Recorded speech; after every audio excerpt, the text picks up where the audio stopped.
진료실의 박선생 24번째 이야기. 가장 똑똑한 놈입니다.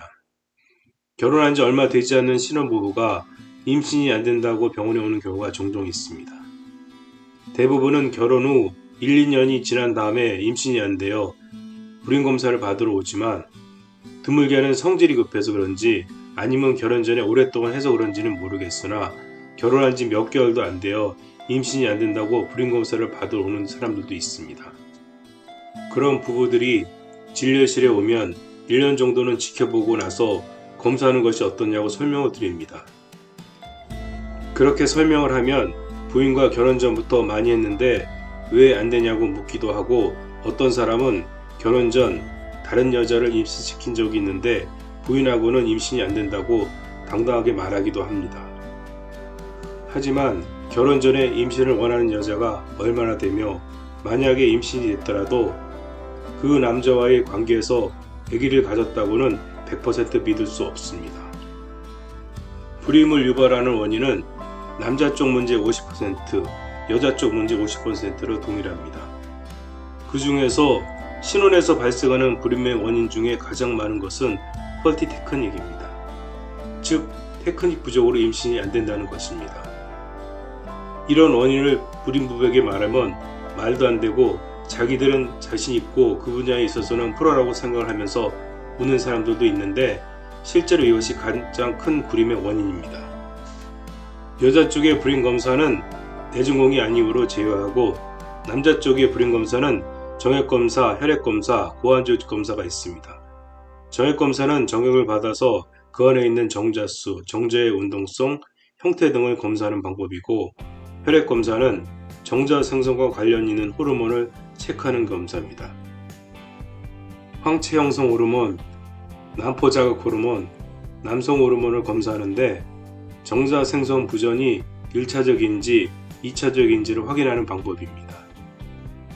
조직 검사는 고환을 침으로 찌르거나 음낭 피부를 절개하여 고환 조직을 검사하는 방법으로 고환 내에 정제가 존재하는지 혹은 생성 능력이 있는지를 검사하는 방법으로, 이런 조직 검사는 시험관 내기 시술 때 같이 시행하기도 합니다. 남성 환자의 불임 검사에서 처음부터 조직 검사와 혈액 검사를 하지 않고 처음에는 정액 검사만 합니다. 정액 검사를 하여 무정자증이거나 정자가 매우 적게 나오거나 정제의 운동성이 없을 때에는 혈액 검사나 조직 검사를 하지만, 정자가 일정 수 이상 나오면 더 이상의 검사는 무의미합니다. 왜냐하면 일정 수 이상의 정자가 나오면 조직 검사나 혈액 검사는 언제나 정상이기 때문입니다. 그래서 정액 검사를 정확히 하는 것이 불임 검사에서 매우 중요합니다. 정액 검사는 2, 3일간의 금욕 후에 검사하는 것이 정확한 결과가 나옵니다. 정액을 받은 후에 1시간 내로 검사를 해야지 정자의 상태를 정확하게 확인할 수가 있습니다. 채취 후에 검사액이 많이 경과하면 앨커가 일어나서 정자가 없어지기 때문에 정확한 결과가 나오기 힘듭니다. 어느 날 진료실에 30대 초반의 부부가 불임을 호소하여 했습니다. 결혼한 지 3년쯤 되는 부부였는데 첫인상이 부인은 여장부 스타일이고 남편은 샘님처럼 보였습니다. 남편이 부인에게 꼼짝 못하는 공처가 타입이었습니다. 바지를 내리고 음낭을 만져봤습니다. 양측 고환의 크기가 각각 20cc 정도로 정상이었고 부고환, 정관 등에는 특별한 소견이 없었습니다. 정액 검사를 하자고 했고 환자는 정액을 정액컵에 받아가지고 왔습니다. 정액 검사 슬라이드에 정액을 떨어뜨린 후 현미경으로 검경을 시작했습니다. 현미경에 나타난 숫자는 1cc당 7,000마리의 정자가 보였고 운동성과 모양도 정상이었습니다. 검사를 마치고 나는 부인과 환자에게 말했습니다.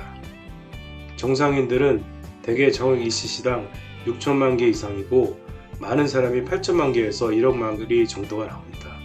환자분은 정상 소견입니다.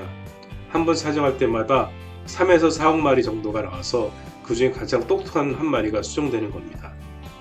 부인은 검사 결과를 듣고 깊은 한숨을 쉬며 안도하면서도 의문점이 생기는지 남편의 등을 치면서 나에게 물었습니다. 얘가 가장 똑똑한 놈이에요?